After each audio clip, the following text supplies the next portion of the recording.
días a todos. Sean bienvenidos a este nuevo podcast, Curioseando. En esta ocasión vamos a curiosar acerca de los títulos y operaciones de crédito. Temas muy cruciales, ¿verdad? Y aunque esto se puede escuchar muy complejo, hoy aprenderemos que no lo es tanto, si estamos conscientes de la realidad en la que vivimos. Bueno, este tema lo vamos a dividir en 3 subtemas que son 2.1 títulos de crédito, 2.2 el endoso y el aval y 2.3 operaciones de crédito. No se olviden de suscribirse y picarle a la campanita de notificaciones para que puedan saber cuándo subimos la próxima emisión. Sin más que decir, comencemos.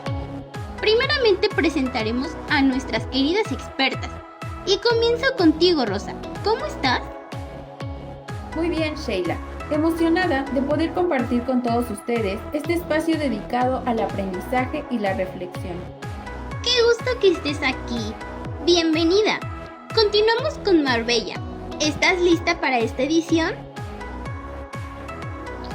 Hola, ¿qué tal? Muy buenos días. Hoy me encuentro muy contenta por estar en una emisión más. Vengo con muchas ganas de adquirir nuevos conocimientos y de poder compartirles información que ojalá sea de utilidad para ustedes. Esa es la actitud, Marve. Y bien, continuamos contigo, Wendy. Es un placer tenerte aquí. Hola, buenos días, el placer es mío. Espero que en esta emisión se resuelvan muchas de sus dudas y adquieran nuevos conocimientos. Gracias por acompañarnos. Estoy segura de que nos traerás muy buena información. Y finalmente, pero no menos importante, mi querida Daniela. ¿Qué tal? Me siento bien de acompañarlas una vez más. No saben cuánto disfruto de compartir información tan interesante como la del día de hoy con nuestro público. Bueno, sin más preámbulos, comencemos a curiosar.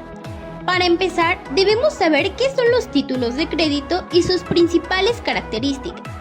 Comenzaré a explicarles esto. El crédito, del latín credere, tener fe, es uno de los factores más poderosos del bienestar económico.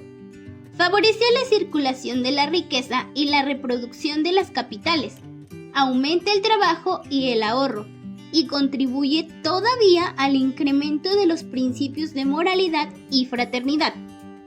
Bueno, y ustedes se preguntarán, ¿qué es esto en español? Pues básicamente, los títulos de crédito son cosas mercantiles, como pueden ser documentos y las operaciones de crédito.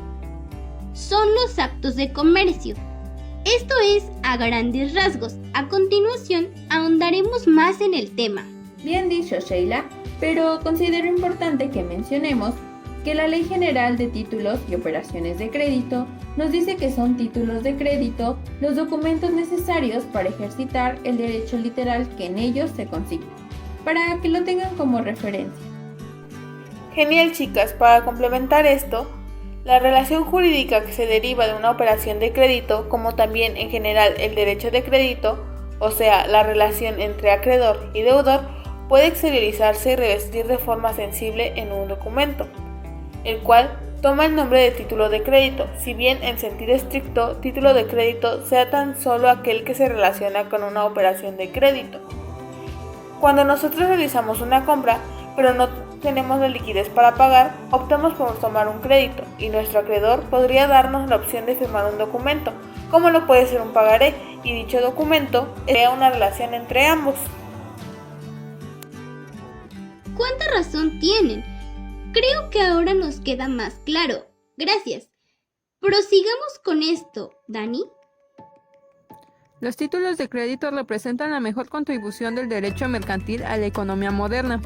Tal vez nunca nos hemos puesto a pensar sobre esto, pero es cierto, debido a que con la ayuda de estos títulos los capitales invertidos en ellos han crecido de manera exponencial, a manera de llegar a representar la riqueza crediticia de la sociedad. Es conveniente ver la perspectiva de entidades como Electra, por poner un ejemplo, en donde podemos identificar un negocio de crédito cuando dicha entidad actúa como acreditante al trasladar cierto valor económico a un acreditado que se compromete a pagar. Por su parte, a Electra le ha de generar una ganancia, formando una riqueza, y el acreditado, aunque ha de pagar esa deuda contraída, de cierta manera encuentra un beneficio, pues el valor económico que se le ha de haber transferido le servirá tal vez para salir de algún apuro o cubrir cierta necesidad. En fin, creo que no es solo lo que representan los títulos y viene plasmado en ellos, sino las causas que le dan origen y lo que deriva de los mismos. Ahora bien, los títulos de crédito pueden ser considerados bajo 3 aspectos, como actos de comercio, debido a que su emisión, expedición, endoso, aval o aceptación y las demás operaciones que en ellos se consignen son actos de comercio. En pocas palabras, hemos de entender que aquellas actividades que derivan de la existencia de dichos títulos serán considerados como parte del comercio y por consecuente actos del mismo. De hecho, si investigamos un poco más, podemos darnos cuenta que en el Código de Comercio, específicamente en el artículo 75, se reconoce plenamente a los títulos de crédito como actos de comercio. Y por si fuera poco, también se mencionan algunos de ellos, como lo son el cheque, las letras de cambio, los vales u otros títulos a la orden o al portador. Como cosas mercantiles. Se diferencian de todas las demás cosas mercantiles en que aquellos títulos de crédito son documentos, es decir, medios reales de representación gráfica de hechos. El contenido de dichos títulos representará un hecho real que ha de relacionar a dos o más particulares, por consiguiente, se ha de tener al derecho privado. Específicamente en la rama mercantil, los títulos más que nada se reconocerán de otras cosas mercantiles por el simple hecho de que son documentos que evidencian la existencia de tal hecho real antes mencionado. Como documentos, los cuales han de tener una naturaleza especial, pues unen los aspectos anteriores, ya que estos documentos prueban la existencia de una relación jurídica entre sujetos, pero a la vez representan el nacimiento, ejercicio y transmisión de un derecho. A partir de lo anterior ya podemos derivar las principales características de los títulos de crédito, que son 4: la incorporación, la legitimación, la literalidad y la autonomía. Pero vayamos a ver cada característica más a detalle. Incorporación. Se dice que el derecho está incorporado al título de crédito porque se encuentra tan íntimamente ligado a él que sin la existencia de dicho título tampoco existe el derecho, ni por lo tanto la posibilidad de su ejercicio. En otras palabras, el derecho no se puede exigir ni transmitir sin el documento. Por ejemplo, si tengo un cheque en mi poder, el derecho de cobrarlo lo voy a ejercer al presentar físicamente el documento en el banco para que me lo paguen. De otra manera, no es posible ejercer el derecho, ya que éste se materializa en el papel. La incorporación del derecho al documento es tan íntima que el derecho se convierte en algo accesorio del documento. Generalmente podemos observar que los derechos tienen existencia independiente de los documentos. Pero hablando de títulos de crédito, el documento es lo principal y el derecho lo accesorio, con lo que podemos afirmar que el derecho ni existe ni puede ejercitarse si no es en función del documento y condicionado por él. Legitimación. Los títulos de crédito otorgan a su tenedor el derecho de exigir las prestaciones en ellos consignadas. La posesión y presentación del título de crédito legitima a su tenedor. Lo faculta para ejercitar el derecho y exigir la prestación. Se puede decir entonces que esta característica es consecuencia de la incorporación. Para ejercitar el derecho es necesario legitimarse o identificarse exhibiendo el título de crédito. La legitimación puede ser activa o pasiva.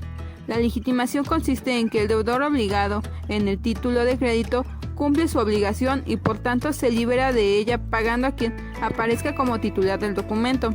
Si el título anda circulando, el deudor no puede saber quién es su acreedor, sino hasta el momento en que éste se presenta a cobrar, legitimándose activamente con la posesión del documento. Literalidad. El derecho es tal y como resulta del título, según lo que en él aparece consignado, o lo que es expresamente invocado por él mismo, y por tanto cognoscible a través de él. El artículo 5 de la Ley General de Títulos y Operaciones de Crédito se refiere a derecho literal de ello. Se entiende que el derecho y la obligación contenida en un título de crédito están determinados estrictamente por el texto literal del documento. Por ejemplo, si una letra de cambio dice que el aceptante sea obligado a pagar 10,000 pesos en determinado lugar y fecha, estará obligado en esa medida, aunque haya querido obligarse por menor cantidad y en otras circunstancias. No se puede cambiar esta situación porque ya se ha pactado y sobre todo está plasmado en dicho título. Además de que a nadie nos gustaría pagar más, probablemente menos sí, pero pues tampoco es posible. Autonomía. El derecho incorporado a un título de crédito es autónomo porque al ser transmitido aquel título atribuye a su nuevo tenedor un derecho propio e independiente y, consecuentemente, el deudor no podrá oponer a las excepciones personales que podrían haber utilizado contra el tenedor anterior. Puede darse el caso, por ejemplo, de que quien transmite el título no sea un poseedor legítimo y por lo tanto no tenga derecho de transmitirlo. Sin embargo, el que adquiere el documento de buena fe adquirirá un derecho que será independiente, autónomo, diverso del derecho que tenga la persona que lo transmitió. Sí que ha sido bueno saber sobre las características de los títulos, aunque creo que a nuestro público también le interesaría saber que existen distintos tipos de títulos de crédito y que teniendo en cuenta los diversos rasgos o características de cada uno, podemos clasificarlos en públicos y privados. Son títulos de crédito públicos los emitidos por el Estado o instituciones dependientes del mismo, personas morales de carácter público. Son títulos privados los emitidos por particulares. Para comprender mejor, un ejemplo de un título público sería un petrobono, el cual es expedido por el gobierno mexicano, específicamente por una sociedad fiduciaria del mismo, y se trata de un certificado de participación que otorga derechos sobre una parte del volumen de petróleo dado en el fideicomiso. Así que en este caso, este tipo de título es a manera de inversión, pero reconocemos que es del tipo público ya que es emitido por el gobierno. Ahora bien, pensemos en Bimbo, que sería una persona moral, la cual puede emitir títulos a manera de acciones o certificados de participación con el fin de obtener financiamiento, ya sea por parte de una persona física o una persona moral. Como podemos ver, se trataría de un título privado porque Bimbo no sería una institución dependiente del Estado, sino un particular. Nominados e innominados. Los nominados son aquellos expresados y regulados por la ley. Por consiguiente, les consignan un nombre, mientras que los innominados no tienen regulación legal y fueron creados por los usos mercantiles. Entre los nominados podemos encontrar los cheques, que atendiendo al artículo 75 del Código de Comercio, así como al capítulo 4 de la Ley General de Títulos y Operaciones de Crédito, se reconoce plenamente los cheques como un tipo de título de crédito y por consiguiente estas leyes lo han de regular para su correcto manejo y funcionamiento. Sin embargo, si hablamos de los certificados de participación cinematográfica, no los encontraríamos dentro de la ley, pues más que nada surgieron por un hecho mercantil y en la actualidad no es muy habitual que se llegue a dar. De hecho, fueron populares durante la época de oro y del cine mexicano, y ahora, al no tener tanta relevancia, no se ve la necesidad de que sean expresados en la ley, y mucho menos se regulen. Así que este sería un ejemplo de un título innominado. Únicos y con copias. Basados en su reproducción, los primeros no son duplicables, pero los segundos pueden ser emitidos en 2 o más ejemplares. Un pagaré sería un claro ejemplo de un título único, debido a que no admite reproducciones como podrían ser fotocopias o escaneos, siendo el único ejemplar que tendrá validez sin excepción. Por su parte, la letra de cambio, conforme lo mencionado en el artículo 117 y 122 de la Ley General de Títulos y Operaciones de Crédito, expresa claramente que podrán expedirse más ejemplares o copias de la misma, eso sí, siempre y cuando ésta no tenga la cláusula de única. Además, hay que tomar en cuenta que estas copias no afectarán en nada a la letra de cambio principal u original. Simples y complejos. Son títulos simples los que representan el derecho a una sola prestación y complejos los que ya han de implicar diversos derechos. Por ejemplo, el pagaré sería un título simple, pues de él deriva o expresa una única prestación y por consiguiente un solo derecho, muy distinto a las acciones, que serán complejas debido a que los titulares o dueños de dichas acciones contarán con una serie de derechos, así como de obligaciones que han de variar según el tipo de sociedad de la que formen parte. Principales y accesorios. Se diferencian en que los primeros no dependen de ningún otro título, sin embargo, los segundos sí, pues se derivan de un título principal. Un título primario podrían ser las acciones que se tengan en alguna empresa, ya que éstas no se ven sujetas o se rigen por algún otro título, sino que tienen un valor sustancial propio.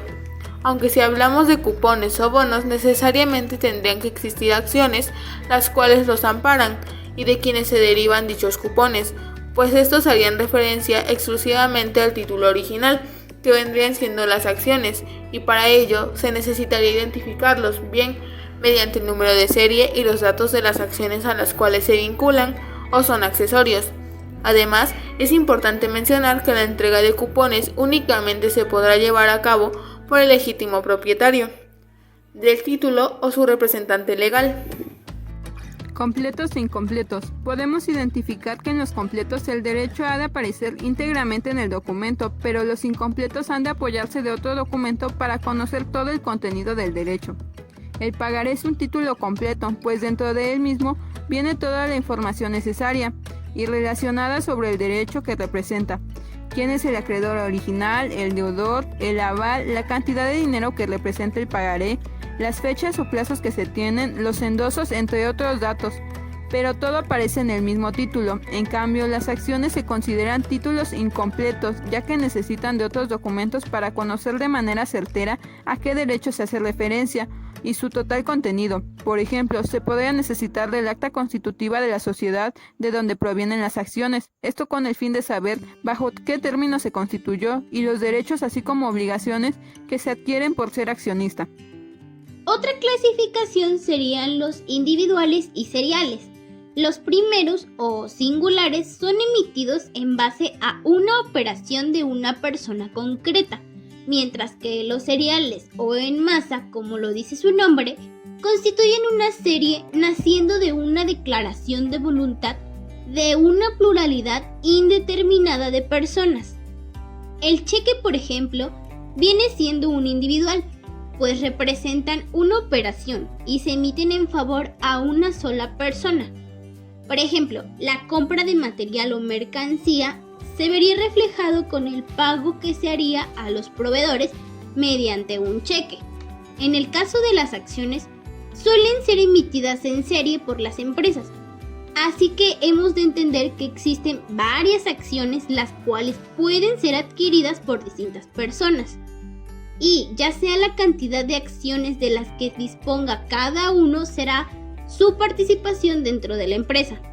Como un dato interesante, podríamos analizar el caso de Eduardo Saverin, quien fue uno de los fundadores de Facebook y por la cual tenía acciones. Sin embargo, con el paso del tiempo, esta gran empresa fue creciendo y por consiguiente se empezaron a emitir acciones en serie, haciendo que Eduardo Saverin, que a pesar de haber participado desde un principio con un 34.4% de sus acciones, ahora solo equivalen al 2% de la empresa. De crédito y de pago. Para identificarlos de una manera sencilla, los títulos de crédito específicamente representarán una operación de crédito y los títulos de pago se dan por la realización de pagos. Si pensamos en que un proveedor nos vende materia prima, pero para ese momento no tenemos el suficiente dinero para pagarle, él podría darnos un plazo de tiempo para pagar. Sin embargo, para estar seguro de dicho pago, se lleva a cabo la firma de un pagaré, que representa el crédito que nos otorga por parte del proveedor para un próximo pago. En el caso de que si tuviéramos la solvencia económica para hacer el pago inmediato, recurriremos a un cheque, que sería la forma más fácil para consolidar el pago de dicha compra de materia prima, y únicamente el cheque actuará como un título de pago. No podrá suponer una presentación o crédito. Abstractos y causales. Todos los títulos de crédito, como regla general, son creados o emitidos en virtud de una causa determinada, conocida con el nombre de relación fundamental o negocio subyacente. Así que los títulos que hacen referencia a esa causa y se rigen bajo sus excepciones se conocen como títulos causales. Por el contrario, los títulos abstractos se desligan por completo de la causa que les dio origen, pues es extraña a la relación contenida en el título. Basándonos en lo anterior, entonces podríamos concluir que lo que los distingue es la causa que les da origen a los títulos, si ésta es propia de la misma o distinta. Un pagaré es uno de los títulos abstractos más comunes, pues expresamente muestra una deuda que adquiere una persona con otra. Sin embargo, las causas de dicha deuda pueden ser diversas, como una colegiatura atrasada o la cuenta de un hospital. Mas estas causas serán ajenas al verdadero sentido del título. Esto es muy contrario a lo que representan las acciones de las sociedades anónimas o las obligaciones, las cuales se rigen según la causa del mismo título, pues es propia de estos y ha de coincidir en la mayoría, siendo de gran importancia, ya que esta causa sí repercute directamente en los títulos y no pasa a segundo término como en los abstractos. De crédito, de participación y representativos. El pagaré sería un título de crédito, pues simplemente ha de representar un préstamo que se ha de cubrir en cierto plazo de tiempo. Implica un solo derecho, y al cubrirse el pago, el título perderá cierta validez. Las acciones han de representar un conjunto de obligaciones y derechos que contrae el titular o el dueño de estas por su participación dentro de una sociedad.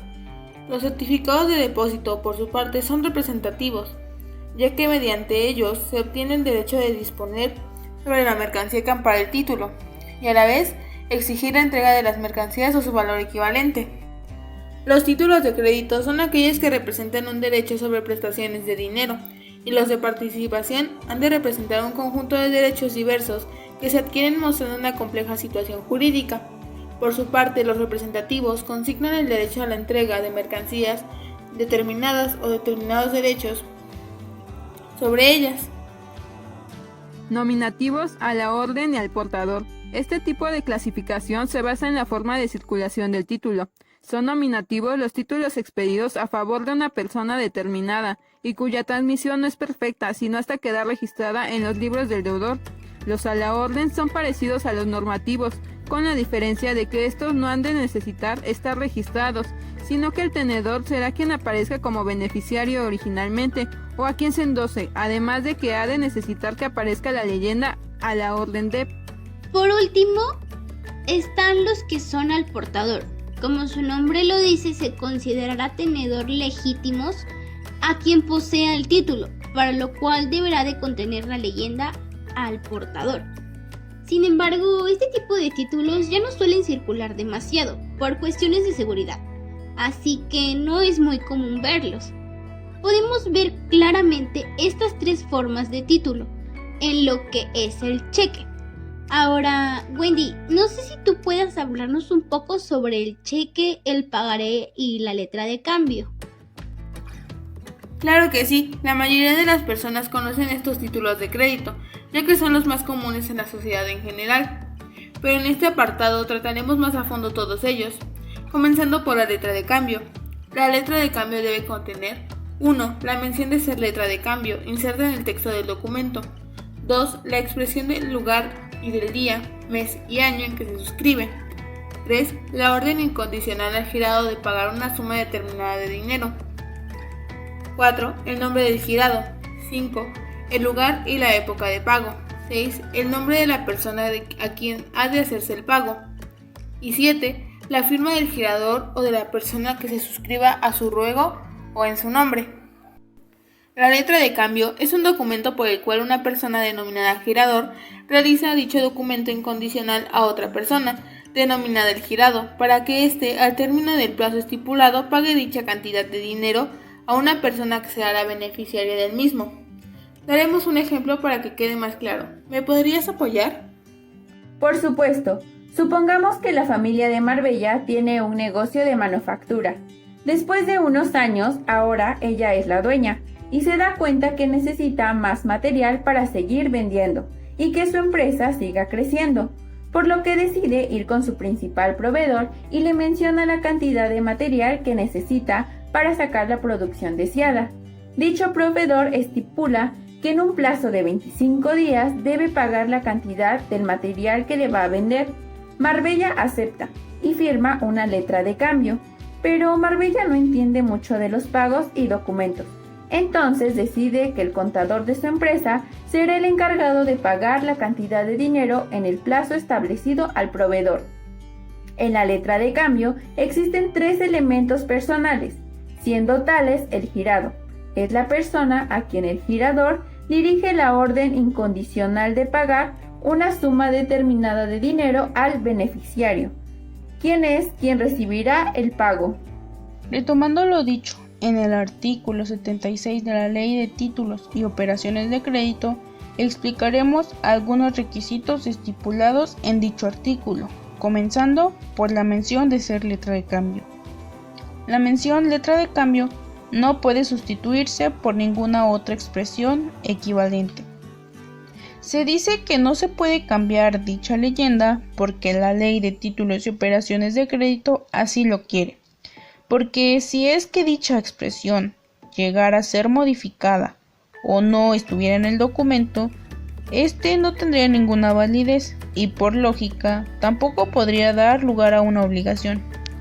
Continuamos con la orden incondicional al girado de pagar una suma determinada de dinero.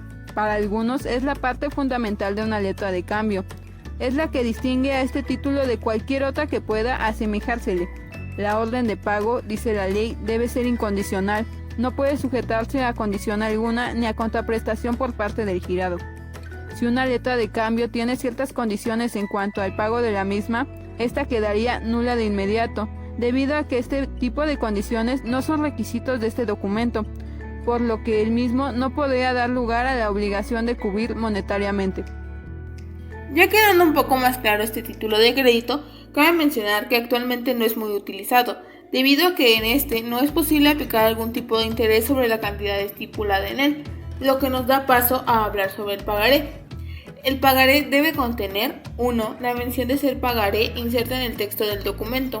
2. La promesa incondicional de pagar una suma determinada de dinero. 3. El nombre de la persona a quien ha de hacerse el pago. 4. La época y el lugar de pago. 5. La fecha y el lugar en el que se suscriba el documento. 6. La firma del suscriptor o de las personas que firmen a su ruego o en su nombre. El pagaré es de los títulos de crédito más comunes en sí, debido a que habitualmente la mayoría de las personas han visto, llenado y firmado algún pagaré. Sin embargo, el que sea tan común se presta a que en él se cometan muchos errores a la hora de llenarse. Por ello, como pueden ver en el ejemplo que se muestra, se tratará de explicar la forma correcta de su llenado. Bueno, pues para comenzar el llenado idóneo, primero debemos de poner el número de pagaré. Este se llena en forma de fracción, haciendo referencia a que el pagaré es seriado. Si el documento fuera único, es decir, que no forma parte de una serie de pagarés, entonces se coloca la leyenda único. Si al poner el número o la leyenda llegaran a quedar espacios en blanco, lo ideal sería hacer 2 líneas horizontales, las cuales llenan dicho espacio. En el caso de la cantidad a pagar, debe escribirse con centavos y, al igual, deben de realizarse 2 líneas horizontales. Esto es para evitar algún posible cambio, puesto que al no llevar estas líneas podría prestarse a incrementar datos, por ejemplo en la cantidad, aumentar la cantidad de dinero. El nombre del endosante a quien se pagará debe de estar completo. Si el pagaré no menciona la fecha de su vencimiento, se considerará pagadero a la vista. Si no indica el lugar de su pago, se tendrá como tal el domicilio del que lo suscribe. Bueno, es necesario que la dirección estipulada en donde se realizará el pago de la cantidad mencionada en el pagaré esté escrita de forma completa y sin errores, ya que al más mínimo error puede causar confusión en las partes involucradas. Así también, la fecha de vencimiento del mismo debe ser precisa, ya que si no se enuncia una fecha, será difícil comprobar su verdadera fecha.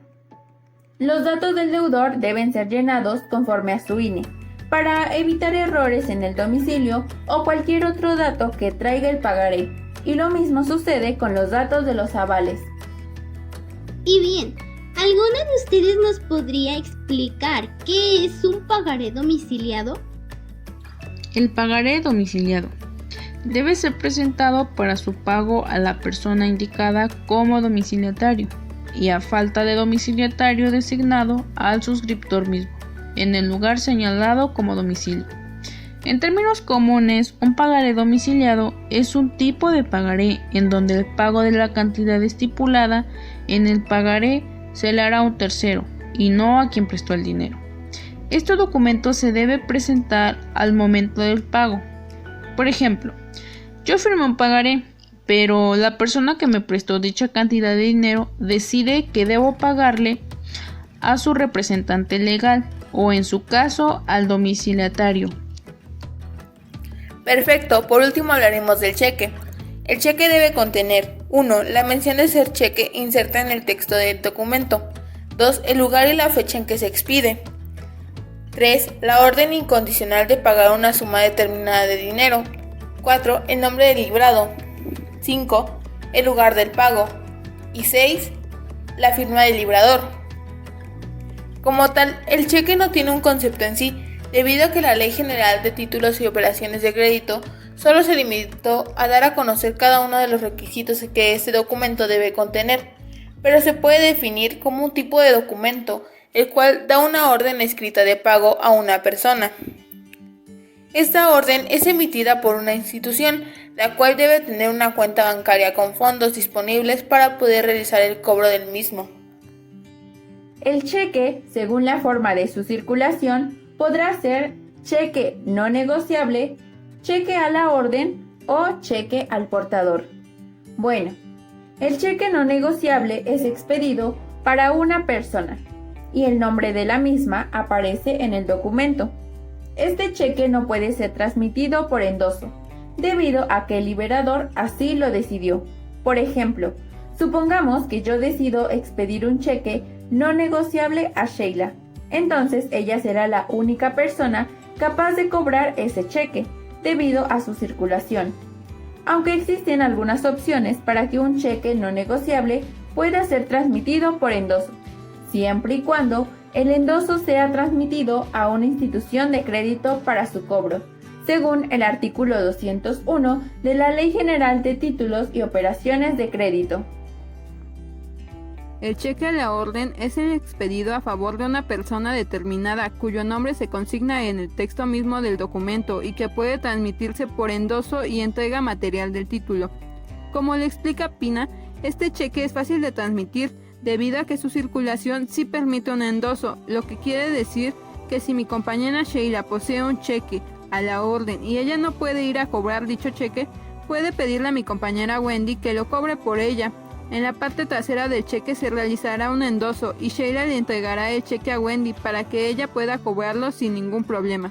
El cheque se considera al portador cuando no se indique en su texto a favor de quien se expide y contenga la cláusula al portador.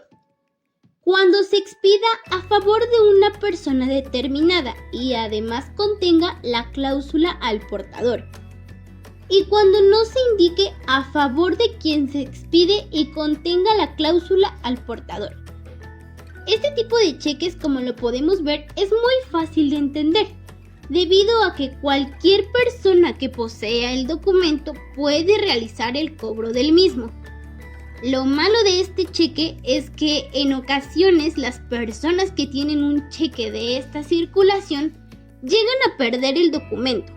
Entonces, cualquier persona que lo encuentre puede realizar su cobro.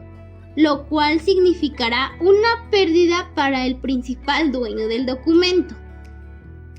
Pero estos no son los únicos títulos que veremos hoy, sino que Rosa nos ayudará para empezar a explicarnos sobre de qué tratan las acciones y las obligaciones o bonos. La acción es un título de crédito nominativo, expedido por una sociedad mercantil determinada, que representa parte de su capital social y otorga a su legítimo poseedor la calidad de socio. Según el artículo 112 de la Ley General de Sociedades Mercantiles, las acciones serán de igual valor y conferirán iguales derechos. Sin embargo, en el contrato social es posible estipular que el capital se dividirá en varias clases de acciones con derechos especiales para cada clase. A partir de esto es fácil deducir que las acciones desempeñan una función económica importante en las sociedades, tanto anónimas como en las de comandita por acciones, porque el capital está representado por estos documentos denominados acciones, que además de constituir pieza fundamental de estas sociedades, sirven para acreditar y transmitir la calidad y los derechos de socio. Entre otros derechos podemos mencionar ejercer el voto en la junta de accionistas, exigir información sobre la situación de la empresa o vender las acciones que posee. Ahora bien, entre los requisitos que deben expresar los títulos de las acciones están el nombre, nacionalidad y domicilio del accionista, la denominación, domicilio y duración de la sociedad, así como su fecha de constitución, el importe del capital social, el número total y el valor nominal de las acciones, la serie y el número de la acción, los derechos concedidos y las obligaciones impuestas, así como las firmas.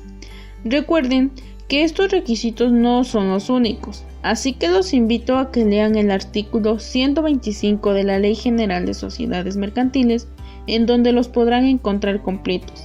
Si se dan cuenta, todos estos requisitos que exige la ley son con el fin de poder identificar plenamente al accionista, el emisor y el título en sí mismo. Tienes razón, pero ahora hablaremos de las obligaciones o bonos. Sabes que en determinado momento las sociedades anónimas llegan a necesitar de nuevos recursos patrimoniales, con los cuales ampliar o incrementar la explotación de su empresa.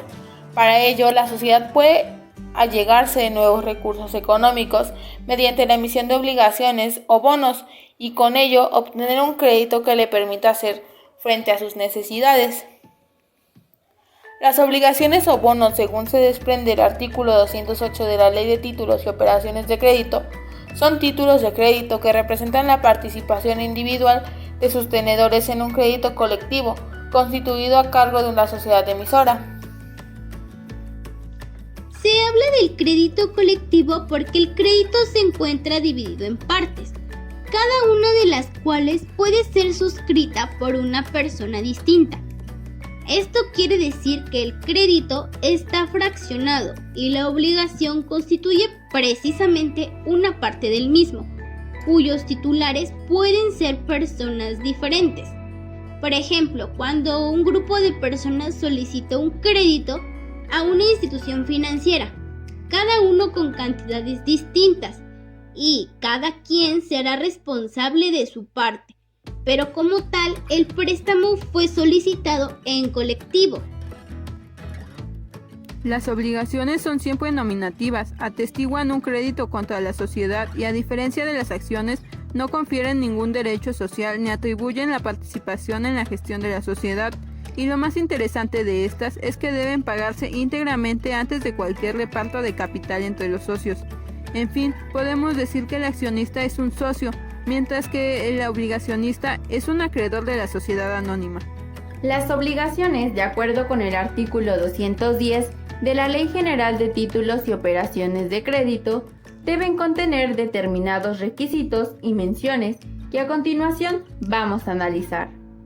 Unos se refieren a la emisora y son la denominación, objeto, domicilio y el importe del capital pagado.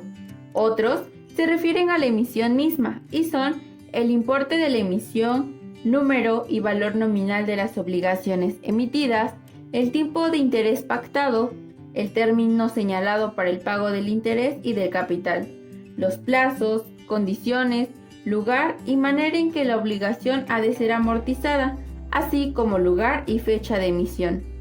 Además de esto, también deben contener el nombre, nacionalidad y domicilio del obligacionista, excepto en casos de obligaciones emitidas al portador. Y por último, deben contener la firma autógrafa de los administradores de la sociedad emisora, autorizada para ello.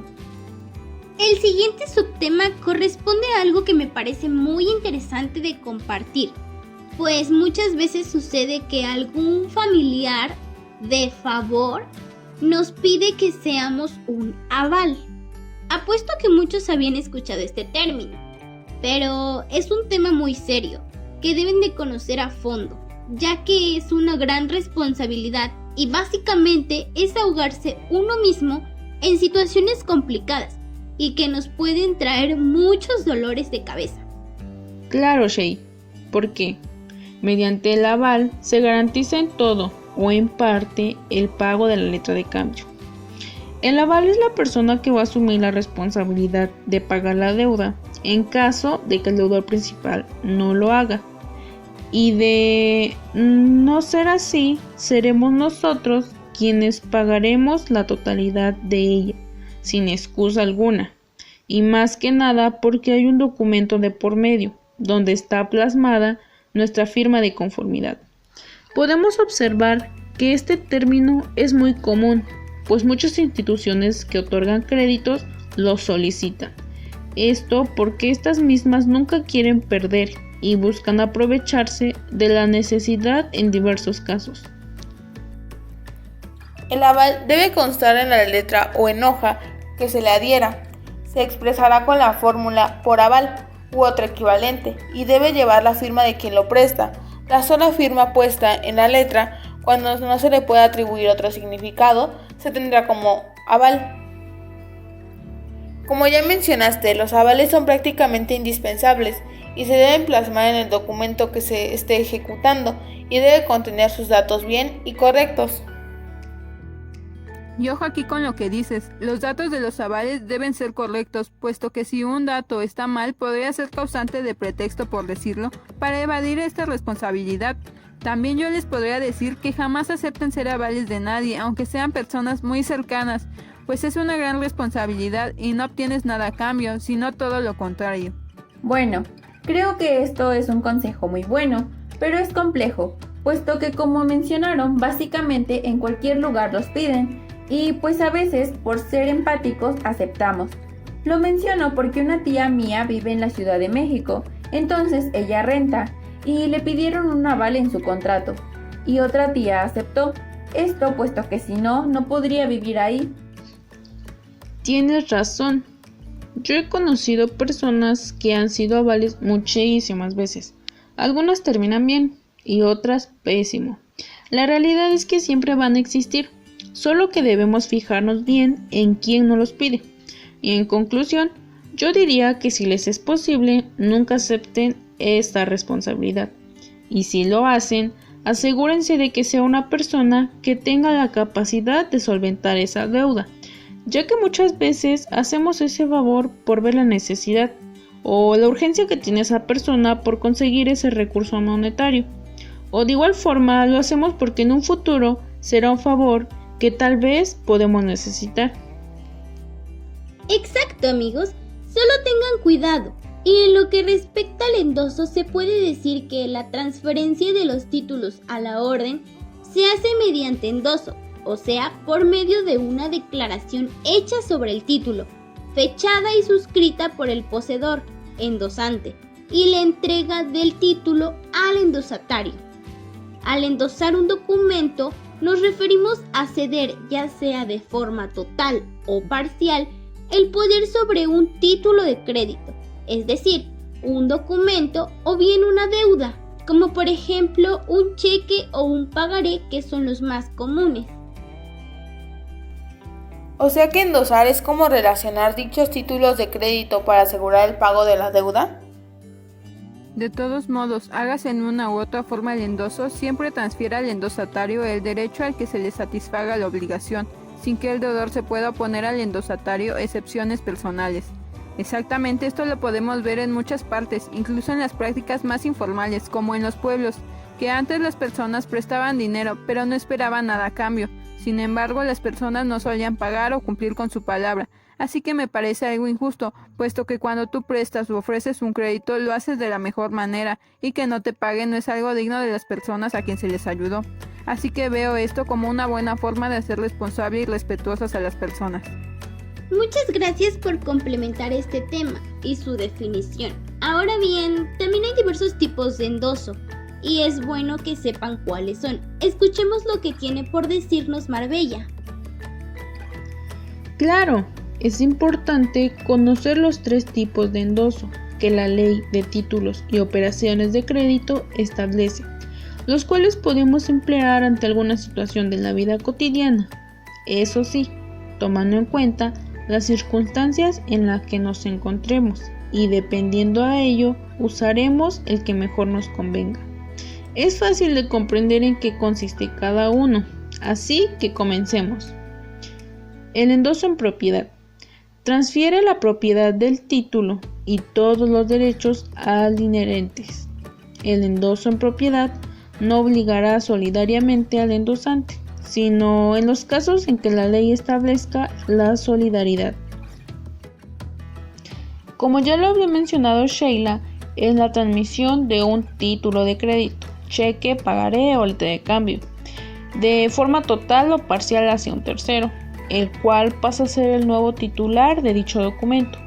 Para esta primera clasificación se transmite completamente la totalidad del documento al nuevo beneficiario, y quien contrae los derechos y la titularidad del endosante, y quien cobrará la cantidad estipulada en el documento, así como también los intereses acumulados en el mismo. Esto suena bastante beneficioso, pero debemos ser muy observadores y cuidadosos a la hora de adquirir este documento, pues ante algún dato incorrecto, un mal llenado, o inclusive si la firma no es lo más parecido a la de la identificación oficial, este documento podría llegar a invalidarse, y con ello se perdería completamente el derecho de poder cobrarlo. Tienes razón, Marbella. Con mi familia ocurrió una situación similar. A mi tío le habían endosado un pagaré, pero la verdad no fue nada cuidadoso, ni mucho menos observador con el contenido del documento. Así que el día estipulado para el cobro, mi tío acudió con la persona. Sin embargo, esta salió enojada diciendo que no, que ella no le debía nada y que no le iba a pagar ni un solo peso, puesto que no había firmado ese pagaré. Así que le mostró su INE y efectivamente, la firma no era igual. Entonces mi tío acudió con el endosante, pero este le dijo que no se había dado cuenta. Finalmente acudieron con un abogado, quien les recomendó acudir con un perito para verificar cada parte del documento y llegar a una solución. Pero la verdad, esto era muy costoso y cansado, por lo que mi tío prefirió dar por perdido su dinero. Así es, Rosa. Por eso es muy importante analizar bien el documento y pedir una copia de alguna identificación oficial antes de firmar, para verificar que la firma sea lo más parecido posible. La verdad, en lo personal eso de los peritos y el abogado es mucha pérdida de tiempo y dinero, pero hay personas a quien no les importa eso, porque el valor del documento es de una cantidad muy fuerte. Pero todo esto se puede evitar examinando bien el documento y rellenándolo de la forma correcta. Pues hay que buscarse un buen abogado que sepa cómo llevar el caso y se le pueda cobrar a la persona de una u otra forma, ¿no crees? Ya que se puede indagar sobre la solvencia que tiene el deudor acudiendo al registro público de la propiedad y el comercio, para ver si esa persona cuenta con bienes que se le puedan embargar. Exactamente, Wendy. Así es como se debe llevar a cabo, y para ello es conveniente tomar en cuenta el vencimiento y que el documento no excede el tiempo estipulado para llevar a cabo un juicio, ya sea ejecutivo mercantil u ordinario mercantil. Bueno, esto es en el caso de que en verdad queramos reclamar dicho título, aunque la mayoría de las veces las personas prefieren darlo todo por perdido. Y las entiendo, puesto que es un proceso largo y poco costeable. Pues, ¿qué te digo, Sheila? Eso ya es cuestión de cada quien y, dependiendo de su situación, optarán por las medidas más convenientes. Pero continuemos con la siguiente clasificación. El endoso que contenga las cláusulas en procuración, al cobro u otro equivalente no transfiere la propiedad, pero da la facultad al endosatario para presentar el documento a la aceptación, para cobrarlo judicial o extrajudicialmente, para endosarlo en procuración y para protestarlo en su caso. El endosatario tendrá todos los derechos y obligaciones de un mandatario. El mandato contenido en este endoso no termina con la muerte o incapacidad del endosante, y su revocación no surte en efectos respecto de un tercero, sino desde que el endoso se cancela conforme al artículo 41. En el caso de este artículo, los obligados solo podrán oponer al tenedor del título las excepciones que tendrían que contraer el endosante. Esto quiere decir que en este endoso no se transmite la totalidad del derecho, solo habilita al endosatario con la facultad de que pueda cobrar dicho documento, mas no para quedarse con la totalidad del cobro. Por ejemplo, Wendy le debe 4,000 pesos a Rosa. Para ello, ya habían realizado un pagaré previo, en el que ambas partes acordaron y estipularon una fecha para el pago. Pero, ¿qué creen? Wendy no quiso pagar en la fecha acordada. Entonces, Rosa acude con el abogado Carlos para endosarle el pagaré, y ahora él se encargará para que Wendy pague. Así es, Marbella. En este caso, el abogado se encargará de hacer que Wendy pague lo que debe. Esto lo hará por medio de una visita al domicilio de ella o un escrito para manifestarle que debe hacer el pago lo antes posible, o de lo contrario proseguirá con una demanda. Ya veo que no andan tan perdidas con este tema, y eso es bueno, para saber qué hacer en casos como estos. Ahora continuamos con el último tipo de endoso. El endoso con las cláusulas en garantía, en prenda u otro equivalente atribuye al endosatario todos los derechos y obligaciones de un acreedor prendario respecto del título endosado y los derechos a él inherentes, comprendiendo las facultades que confiere al endoso en procuración. En el caso de este artículo, los obligados no podrán oponer al endosatario las expresiones personales que tengan contra el endosante. Para este endoso no se transmite la titularidad de forma rápida del documento a un tercer sujeto, ya que tendrá que esperar el momento oportuno en el que ahora sí pueda tomar el papel como el nuevo titular y ejercer el cobro de la deuda. Por ejemplo, resulta que Daniela le prestó 15,000 pesos a Sheila y el vencimiento del pagaré será en un mes, pero hace 3 meses que Daniela me pidió prestados 10,000 pesos. Y pues a mí ya me urge recuperar el dinero, por lo que ella me comenta que aún no le devuelven un dinero con el que se completaría para pagarme. Para ello, me dice que lo mejor será endosarme ese pagaré, porque ya era mucho tiempo el que había transcurrido y no me pagaba.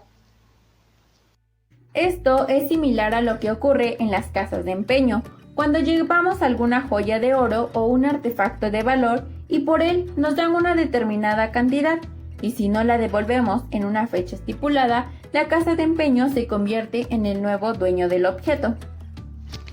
Así es, esto es más o menos lo que ocurre con este tipo de endoso. Dejamos algo que garantiza el pago de esa determinada cantidad de dinero. En el ejemplo que les di, a Dani no le convendría que yo me quedara con 5,000 pesos de más de lo que ella me pidió, por lo que buscará la manera de devolverme ese dinero antes de la fecha acordada en el pagaré.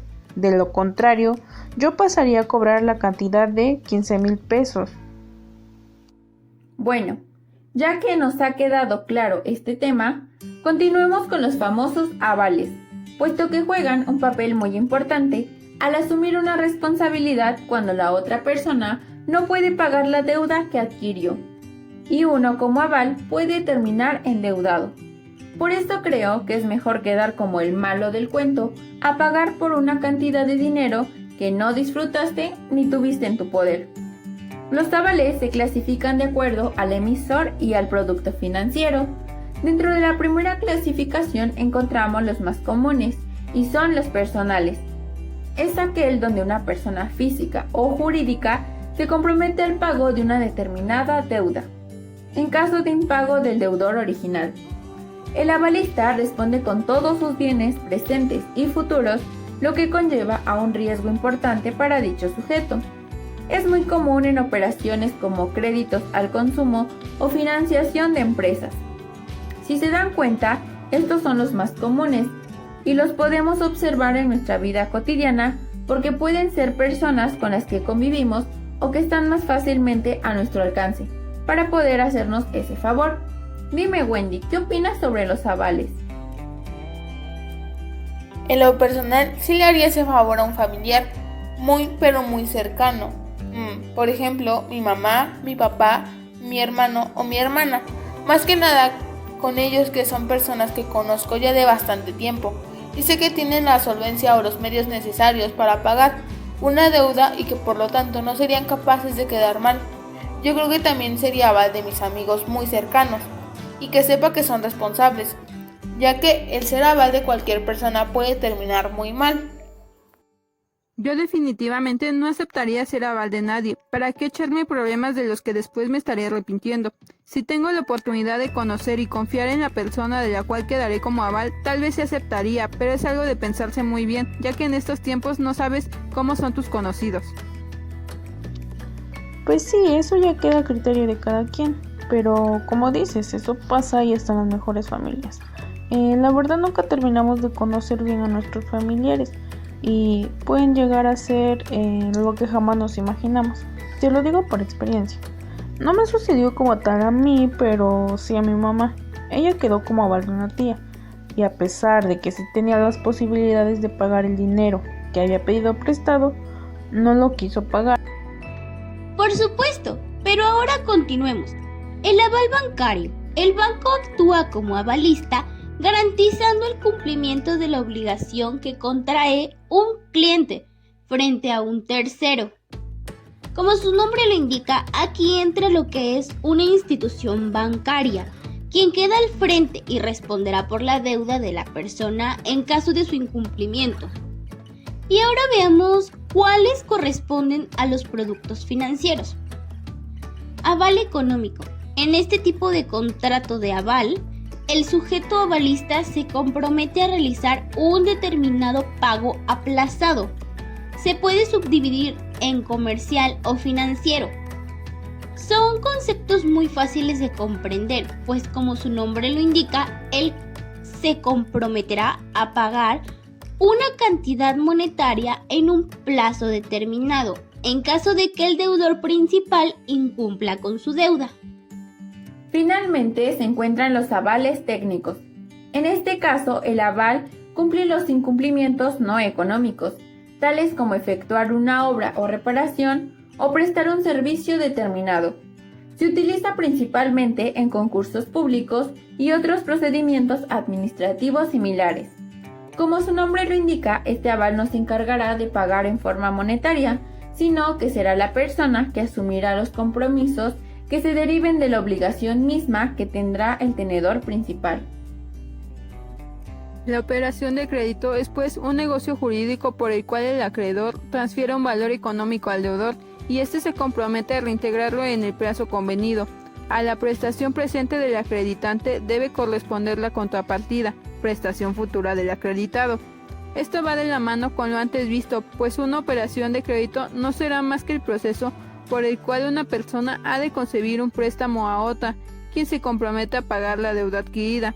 Ahora bien, las operaciones de crédito culminan al encontrar su forma de expresión con ayuda de ciertos documentos, que hemos de llamar títulos de crédito, y que no hace poco vimos en el programa. Ahora, si las estudiamos un poco más, veremos que es posible clasificar a las operaciones de crédito por su función económica en activas, donde la entidad financiera presta los recursos a los clientes y obtiene un interés a cambio de este préstamo. Estos préstamos se hacen estableciendo un plazo determinado para que el cliente devuelva el dinero a la entidad. Esta es la forma más cotidiana o que más se suele dar de las operaciones de crédito, resultando un gran negocio para los bancos o entidades que se dediquen a esta actividad. Dando créditos, pues, a largo plazo, ha de resultarles lucrativo. Es por ello que siempre que nos acercamos a un banco o, por ejemplo, a una entidad como Coppel o hasta Walmart, lo primero que te preguntan es que si ya cuentas con algún crédito o tarjeta, que te dé acceso al mismo, y te insisten demasiado porque saben que les conviene atraer a más personas que se afilien con ellos. Entre las operaciones que pueden ofrecer están los préstamos personales, créditos hipotecarios, tarjetas de crédito, leasing, etc. Pasivas. El cliente es quien presta el dinero a la entidad financiera, recibiendo un interés a cambio. Es uno más de los negocios de los bancos, solo que aquí, de cierta manera, se busca atraer capital nuevo por parte de los clientes, quienes lo ven como una forma de inversión a largo plazo, pues los bancos han de tomar dicha inversión, ponerla a trabajar y un porcentaje de lo que se gane ahí se le dará al cliente que ha invertido con ellos. Desde mi punto de vista, estas inversiones no son tan seguras, porque muchas de las veces las tasas de interés que muestran los bancos siempre van a su favor, mostrándose como los que te darán mayores beneficios, pero esto no es más que una estrategia. Además de que en ocasiones para llevar a cabo dichas inversiones han de ser en base a una cantidad mínima. La tasa de interés al que crecerá la inversión suele ser muy mínima e incluso pueden llegar a cobrarte por el hecho de invertir con ellos y ayudarte, lo cual termina empeorando las cosas, porque las ganancias se vuelven cada vez menos. En virtud de la apertura de crédito, el acreditante se obliga a poner una suma de dinero a disposición del acreditado o a contraer por cuenta de éste una obligación, para que él mismo haga uso del crédito concedido en la forma y en los términos y condiciones obligado el acreditado a restituir al acreditante las sumas que se disponga, o a cubrirlo oportunamente por el importe de las obligaciones que contrajo, y en todo caso a pagarle los intereses, prestaciones, gastos y comisiones que se estipulan. Bueno, la apertura de los créditos es muy fácil de comprender, ya que es muy común que en la sociedad haya instituciones que den crédito para la adquisición de algún producto o de cierta cantidad de dinero, como lo menciona el artículo 291 de la Ley de Títulos y Operaciones de Crédito. Una persona que otorgará el crédito se ve obligado a poner a disposición de la persona que solicita el crédito una cantidad de dinero, la cual se debe pagar en ocasiones con un porcentaje de intereses, pero pongamos un ejemplo para que quede mejor comprendido. Yo tengo un primo el cual solicitó una tarjeta de crédito al Banco Santander. Dicha institución le transfiere a su cuenta una determinada cantidad de dinero el día 1 de cada mes. Mi primo hace uso libre de esa cantidad de dinero, compra cosas con esa tarjeta de crédito y los días 28, 30, 31, según termine el mes, él debe efectuar el pago de la cantidad gastada en el transcurso de ese mes con su debido interés. Existen otros tipos de crédito en cuanto a su apertura. Existen instituciones que prestan cierta cantidad de dinero a un grupo de personas, cantidad la cual es dada por medio de cheques nominativos. Las personas que solicitan este crédito efectúan ciertos pagos para saldar dicho crédito en periodos de tiempo, según se haya acordado con la institución. En ocasiones las mismas instituciones fijan la cantidad de dinero a prestar y los intereses cobrados por dicha cantidad.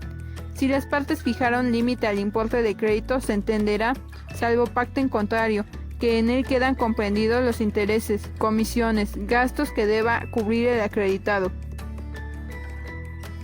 Pero hay lugares como Electra, Coppel y otras instituciones las cuales dan apertura a créditos en donde no es necesario que te brinden una cantidad de dinero, sino que estas instituciones dan créditos para que los clientes de las mismas puedan adquirir productos de las tiendas, los cuales igual pagarán en un periodo de tiempo ya determinado. Como ya se mencionó al inicio de este subtema, existen dos personas las cuales intervienen en un crédito y hablaremos de sus obligaciones. Comenzaremos con el acreditado, donde debe devolver las sumas de que dispuso o reintegrar las cantidades que el acreditante pagó por cuenta del mismo acreditado y pagar al acreditante intereses, prestaciones, gastos y comisiones estipulados. En el caso de la primera obligación, la persona que solicitó el crédito debe pagar la cantidad de dinero que le fue otorgada, para así saldar ese crédito y solicitar uno nuevo o no tener adeudos. En el ejemplo del primo de Wendy, si a él le prestan 8,000 el último día del mes, debe pagar esa cantidad con sus debidos intereses al banco, para que así al siguiente día le sea otorgada nuevamente esa cantidad. Ahora que si se llegara a atrasar con el pago, el banco tiene el derecho de cobrar intereses moratorios, los cuales ya fueron marcados al iniciar el crédito. Poner una suma de dinero a disposición del acreditado. Contraer por cuenta del acreditado una obligación cuantificada o cuantificable. En el caso de la institución que otorgó el crédito, se ve obligada al inicio del mismo a dar la cantidad de dinero que le otorgó al acreditante. En el mismo ejemplo, el Banco Santander está obligado a depositar los días primeros de cada mes la cantidad de 8,000 a la cuenta de su... Muy interesante, Marbella. Pero pasando a otro tema, hablemos ahora de los certificados de participación. Según Leopoldo Solís M., estos aparecieron por primera vez en el año 1987, a través de la Bolsa Mexicana de Valores, con el propósito de obtener financiamiento a largo plazo. El mismo autor nos dice que el ejemplo más claro de los certificados de participación son los petrobonos, emitidos en la década de los años 70. A partir de esto podemos afirmar que los certificados de participación son títulos emitidos por instituciones fiduciarias que representan una participación sobre un conjunto de valores o bienes, constituidos en fideicomisos, y otorgan derechos sobre los productos que se obtengan de esos bienes o valores. Estos certificados pueden ser amortizables cuando dan a sus tenedores el derecho tanto de una parte proporcional de los futuros o rendimientos correspondientes como al reembolso de su valor nominal de acuerdo con el valor que se especifique en el acta de emisión. No amortizables es cuando al extinguirse el fideicomiso base de la emisión, la sociedad emisora no paga el valor nominal, sino que adjudica o vende los bienes fideicomitidos y distribuye entre los tenedores de los títulos el producto neto de la venta. Lo que caracteriza estos certificados es que cumplen con las generalidades de los títulos de crédito, otorgan flexibilidad, se pueden transmitir con endoso y son títulos de copropiedad autónomos. Desde mi punto de vista, me parece un poco más efectivos los que son amortizables, ya que de cierta manera pueden traer consigo mayores ganancias o si se desea se puede reembolsar su valor a los propietarios, por lo que yo digo que es una mejor manera de invertir. Bueno, eso sí, siempre y cuando los rendimientos sean buenos, veremos los beneficios. Estoy de acuerdo contigo, pero aún tengo una duda. ¿Cuáles son los requisitos que deben tener los certificados de participación? Yo te ayudo con eso. Los requisitos que debe tener son personales, como la designación de la sociedad emisora, documentales, por ejemplo, la mención de ser certificado de participación, relativos a la emisión, ya sea importe, valor nominal y lugar de la fecha de emisión, y relativos a los derechos que atribuyen, como el mínimo de rendimientos garantizados o el término señalado para el pago.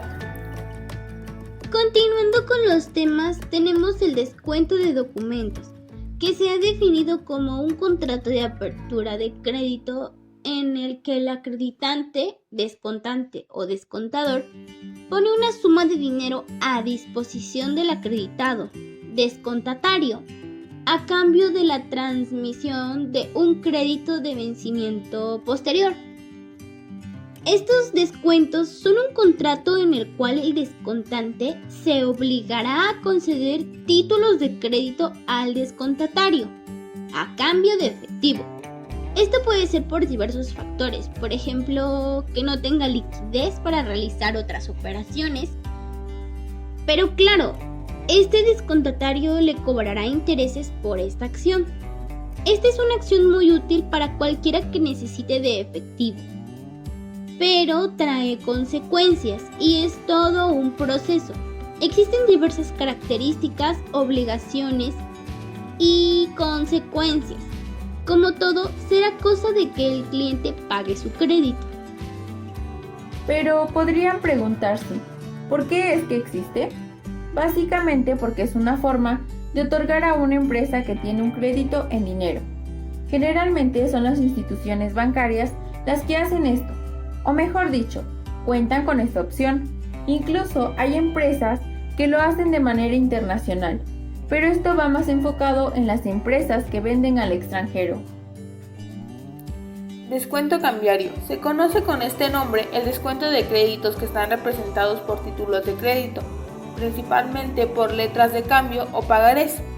Por su parte, el descuento cambiario es el que está integrado naturalmente por los pagarés, y los anteriores mencionados podrían englobar facturas, por ejemplo. Y es una de las operaciones más comunes en la práctica comercial, ya que estos títulos son muy frecuentes, como ya se ha mencionado. Entonces, muchas de las veces urge la liquidez para, por ejemplo, poder invertir o por alguna situación personal, o simple y sencillamente porque no se tiene la paciencia para esperar el pago de. Claro, algo he escuchado. Incluso es una buena opción, porque en ese tipo de descuentos la entidad o persona no será responsable si el deudor no liquida la deuda. Redescuento. Se llama redescuento a la operación de descontar los créditos que su titular ha adquirido en calidad de descontante.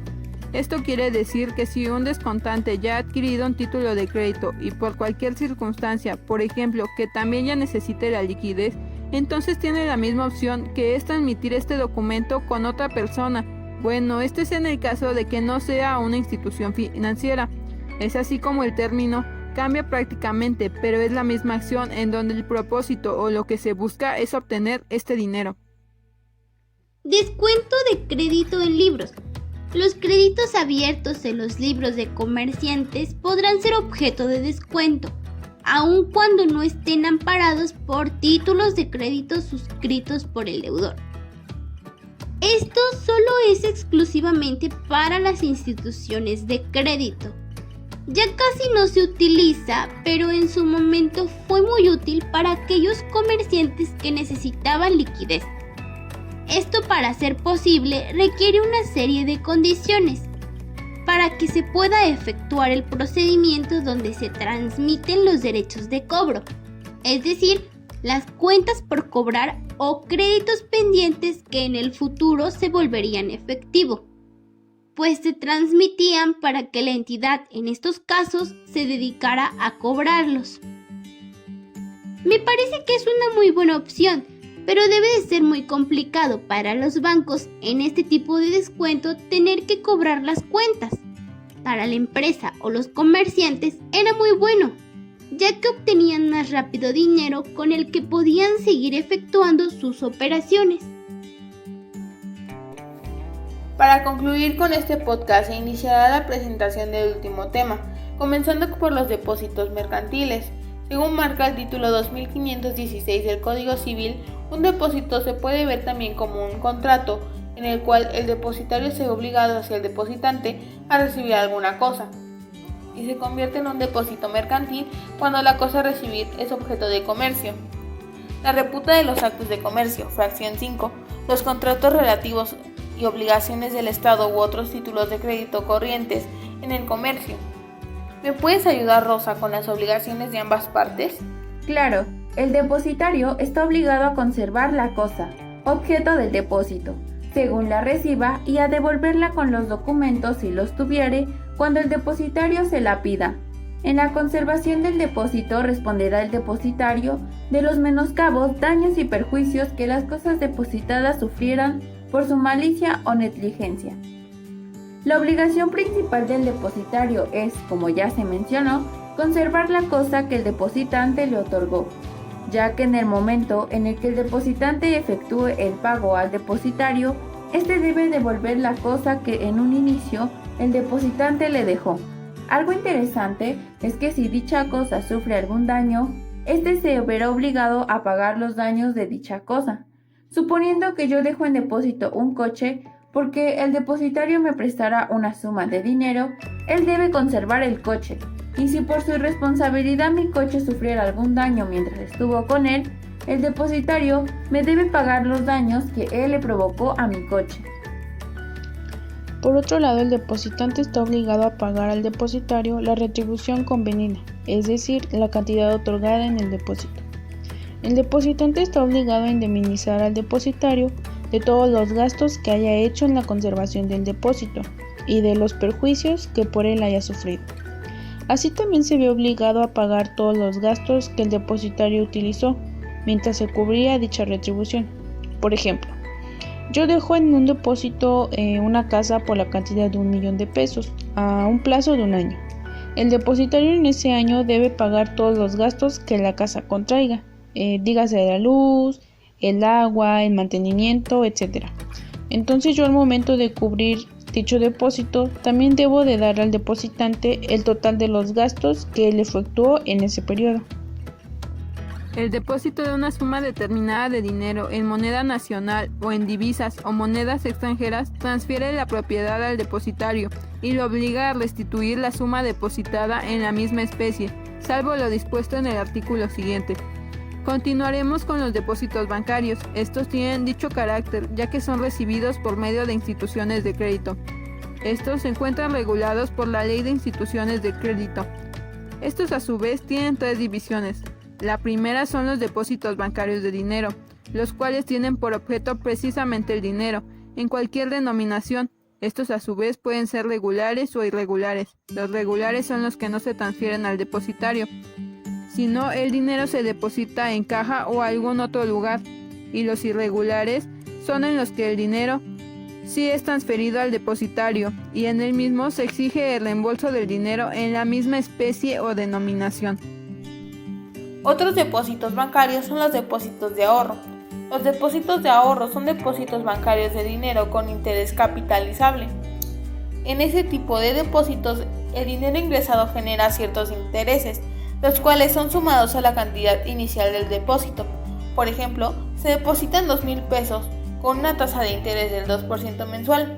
Entonces, en el primer mes después de realizar el depósito a la cuenta de ahorro, en esta se verá reflejada la cantidad depositada más el interés generado en este periodo de tiempo.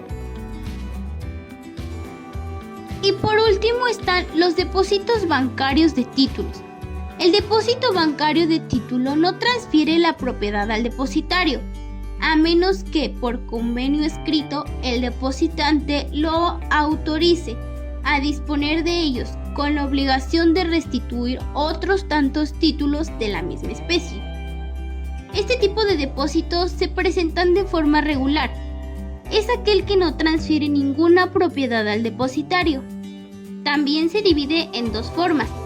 La simple, en la cual el depositario se ve obligado a la conservación material del título, y en forma de administración, en la cual el depositario puede efectuar el cobro de los títulos, así como cualquier otro acto para conservar los derechos que tenía el depositante. Y para terminar, explicaré los depósitos en almacenes generales.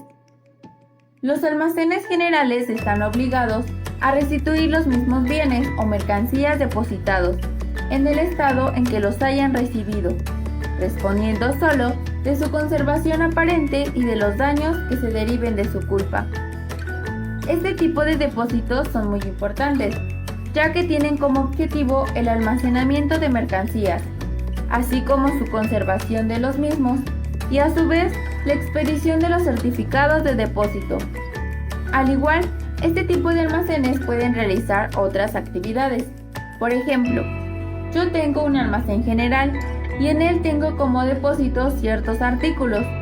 y el dueño del artículo A me pide una parte del almacén para vender su producto. El dueño de los artículos B me pide evaluar la calidad de sus artículos y el dueño del artículo C me pide empacar sus artículos para su venta.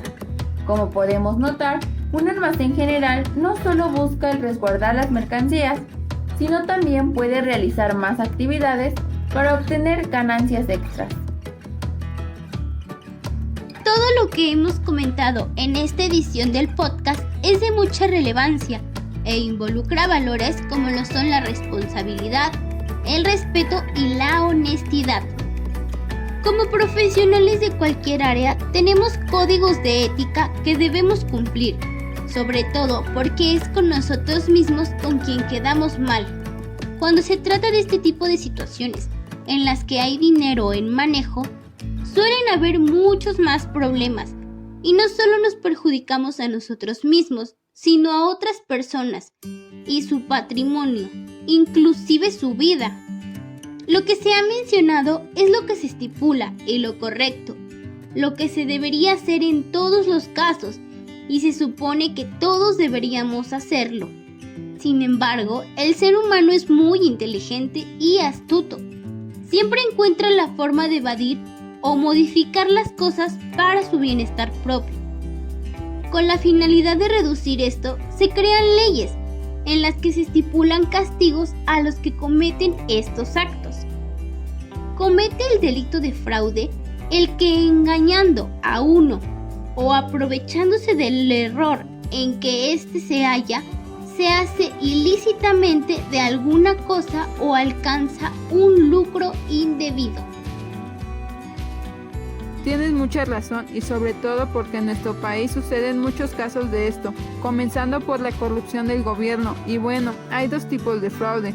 Está el genérico, el cual es básicamente todo delito que se realiza y en el cual se busca obtener ganancias aprovechándose de otra persona, de sus situaciones personales o desgracias. A mi parecer, este es el pan de cada día. Supuestamente se castiga con 3 a 180 días, siempre y cuando no exceda 3 veces el salario mínimo el valor del fraude, con 6 a 3 años de prisión y una multa de 10 a 100 veces el salario mínimo siempre que exceda de 10 veces el salario mínimo, pero que no sobrepase 500 veces este mismo. Y por último, con prisión de 12 a 13 años y una multa de 124 veces el salario mínimo si sobrepasa el fraude la cantidad de 500 veces el salario mínimo. Bueno, ¿y el fraude específico? Pues en este, tal cual lo dice la palabra, por ciertos delitos que se causen por determinadas acciones con determinadas personas y sus situaciones. Por ejemplo, al que obtenga de otro una cantidad de dinero o cualquier otro lucro, otorgándole o endosándole a nombre propio o de otro un documento nominativo a la orden o al portador contra una persona supuesta o que el otorgante sabe que no ha de pagarle.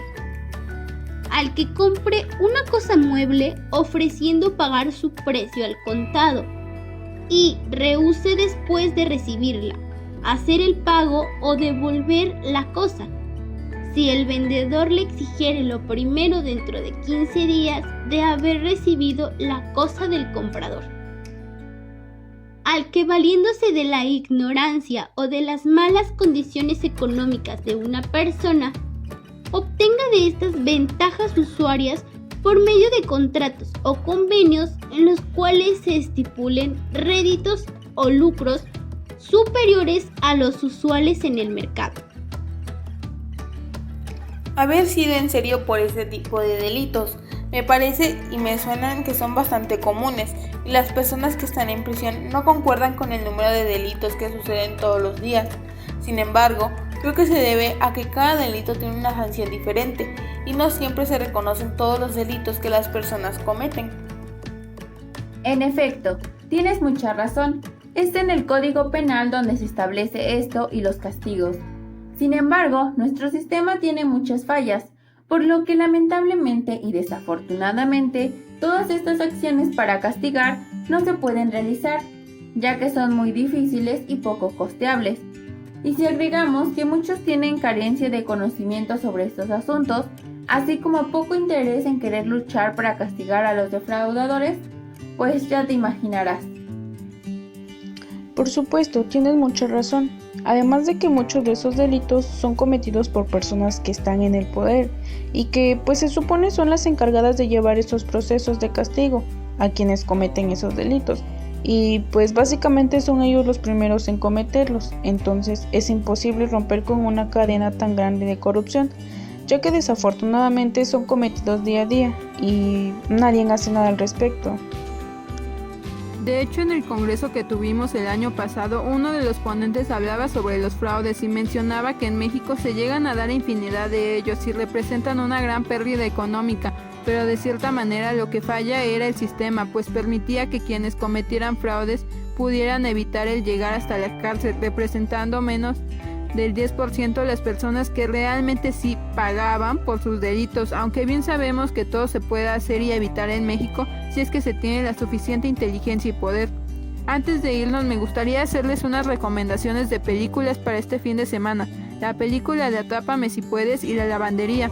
La primera habla sobre cómo un joven desafió el sistema y cometió fraude pagando con cheques sin fondos, mientras que se hacía pasar por otros, pero era tan ágil que pudo vivir de buena manera mientras nadie se daba cuenta de ello. La segunda habla sobre un caso muy conocido de lavado de dinero que sucedió en Panamá, pero implicó a personas de todo el mundo. Espero que las vean y nos comenten qué tal les parecieron. Así es, chicas. Es por eso que me encanta hacer estos podcasts, porque si algún día una persona tiene la curiosidad de escucharlo, podrá ver que lo que mencionamos es lo que todos los días se ve y que incluso ellos pudieron haber sufrido alguno de estos fraudes y que nunca se dijo nada y tampoco se hizo nada. De esta forma pueden seguir indagando y llenándose de información. Bueno, y es así como hemos terminado con este temario, sin duda bastante lleno de aprendizajes, sorpresas, realidades y cambio de pensamiento. Continuaremos con la etapa final y escuchen lo que nos ha dejado esta emisión. Al igual, los invito a que también ustedes reflexionen y busquen solucionar siempre sus dudas. Y finalmente hemos llegado a la sección de las conclusiones. Pero antes de continuar, me gustaría agradecer a toda nuestra amable audiencia por regalarnos unos minutos de su valioso tiempo. Y también a este maravilloso equipo que hizo posible la realización de una emisión más de este su podcast. Bueno, ¿qué puedo decir de esta unidad? La verdad fue interesante, porque antes de investigar, leer e informarme, debo admitir que tenía una idea errónea sobre los títulos y operaciones de crédito, ya que pensaba que eran lo mismo, pero ahora me doy cuenta que no es así. Por lo que mi opinión sobre el crédito también ha cambiado sustancialmente y ahora soy capaz de reconocer su importancia dentro de la vida comercial, la riqueza, los capitales y la producción. Hablando concretamente de los títulos de crédito, considero que todos en algún momento de nuestra vida hemos escuchado hablar de ellos. Por mi parte, ya había visto estos formatos, pero nunca me detuve a observarlos detenidamente. Y me di la oportunidad de investigar cuál es la diferencia y el uso que se le da a cada uno, por lo que la actividad propuesta por el docente de rellenar un pagaré me sirvió de mucho, ya que me permitió darme cuenta de que a pesar de ser documentos preestablecidos, en los cuales solo tienes que ingresar los datos que te pide, es muy fácil cometer errores, que ahora se me hacen tan obvios, pero bueno. Siendo sincera, la unidad no se me hizo pesada, gracias a que el docente compartió con todos nosotros sus experiencias personales al trabajar en este ámbito. Debo decir que aprendí mucho y que ahora soy más consciente de lo importante que tiene ser cuidadosos con este tipo de documentos. No es un secreto que en esta vida hay todo tipo de personas a las que no les importa pasar por encima de alguien más para obtener lo que quieren. Aunque, a decir verdad, sí me impactó un poco saber hasta dónde son capaces de llegar algunas personas con tal de conseguir un beneficio propio, aunque ya no debería de extrañarme, porque por ejemplo, he sabido de personas que se aprovechan de sus propios familiares y la confianza que les tienen, aunque al final los únicos afectados son ellos. Aún así, creo que me sirvió de mucho escuchar las recomendaciones de alguien que ya tiene experiencia en este tipo de asuntos, porque sabemos que hay una gran diferencia entre lo que se supone que debería ser con lo que es. En fin, de todo esto puedo deducir que en esta vida, o mejor dicho, en este país, todo se puede y todo se sabe, claro, con los suficientes recursos, poder y conocimientos. Por otra parte, también se me hizo muy interesante conocer los tipos de título de crédito y las diferentes denominaciones que se les da a las personas que intervienen dentro de un título de crédito, como puede ser el pagaré, el cheque o la letra de cambio. De igual forma, uno de los temas que más llamó mi atención fue el del endoso, ya que siempre escuché que mi papá usaba esa palabra cuando hablaba de las facturas de coches, pero realmente nunca presté atención hasta ahora, que me doy cuenta de lo importante que es saber cómo usarlo correctamente, ya que es un recurso que facilita mucho la circulación de un título. En fin, creo que los temas que se abordaron durante esta unidad fueron muy importantes para todos, pero principalmente para nosotros como estudiantes de la carrera de contador público, que en algún momento de nuestra carrera o inclusive de nuestra vida diaria tendremos la necesidad de recurrir a estos documentos, por lo que conviene empezar desde ahora. Tengo que reconocer que los temas abordados en esta unidad, junto con las aportaciones personales de cada una de mis compañeras, me permitieron reflexionar sobre lo importante que tiene aprender y sobre todo compartir estos conocimientos. Finalmente, puedo afirmar que uno de los aspectos que me permitieron comprender y asimilar de forma más eficiente los nuevos conocimientos fue precisamente todo este proceso que implicó la obtención del podcast. En mi opinión, trabajar en equipo nos da la oportunidad de desarrollar y fortalecer aún más nuestras capacidades, habilidades, y nos permite poder escuchar la opinión de cada uno de los integrantes respecto a los temas abordados, lo que ayuda al aprendizaje y la reflexión. Por mi parte, esto sería toda mi aportación y espero que la información que les compartí el día de hoy les haya sido realmente útil e interesante. Y ya sin nada más que agregar, me despido, esperando hayan disfrutado de nuestra compañía así como nosotros disfrutamos la elaboración de este podcast. Y con nosotros será hasta la próxima. Bueno, y para finalizar mi participación en esta emisión del podcast, daré paso a mis conclusiones. El tema visto el día de hoy, sin duda alguna, es de los temas más comunes, pero no menos importantes que hemos dado, debido a que al menos en México es un país en donde los créditos se dan de forma habitual, así que creo que iniciaré con la parte de los títulos de crédito. Como lo dije, son muy comunes en la sociedad, sobre todo hablando del pagaré, ya que en absolutamente todas las familias han hecho uso del mismo. Sin embargo, por lo mismo de que es un título muy utilizado, es el que más problemas trae consigo, debido a que en diferentes ocasiones hay personas que por la misma necesidad que tienen no piensan en las consecuencias de firmar pagares vacíos o de no verificar que el mismo esté llenado correctamente, ya que muchas personas utilizan la necesidad de los demás para aprovecharse de esas personas. Por ejemplo, si se firma un pagaré en blanco, el beneficiario podría poner la cantidad que él decida, y eso afectará aún más la economía del deudor. Por otro caso, si no se llena correctamente, también se podrían cambiar ciertas cosas del mismo, y existen ocasiones en donde porque el título está mal llenado, este es inválido, lo que afectaría al beneficiario del pagaré, por lo que si en alguna ocasión llegaran a firmar o realizar algún pagaré, háganlo de la forma correcta en cualquier sentido, ya que nunca sabemos si el día de mañana nos pueda suceder algo similar a lo que hacemos con las personas que confían en nuestra palabra. Continuaré con el tema de créditos, que sin duda alguna todos conocemos a personas que han hecho uso de los mismos. En la actualidad es muy común que se adquieran bienes en crédito, ya que las empresas que otorgan los mismos nos hacen creer que obtener bienes a crédito es mejor que obtenerlos de contado. Y probablemente en el momento sí sea la mejor opción, pero creo que en sí un crédito hace que paguemos las cosas con un precio más elevado, porque insisto, hay ocasiones en donde se ve mejor obtener un crédito a juntar la cantidad de dinero necesaria para comprar un bien. Y no digo que esté mal el tener créditos, pero antes de decidir tenerlos debemos estar conscientes de que a partir de ese crédito se tiene una responsabilidad aún más grande, ya que ahora se debe pagar algo constantemente y en ocasiones la situación económica no siempre es estable, o incluso existen muchas situaciones en donde las mismas empresas buscan dar crédito a personas nuevas, porque simplemente la mayoría de las personas en una ciudad ya tienen un crédito con ellos. Tal es el caso de la tienda departamental Coppel.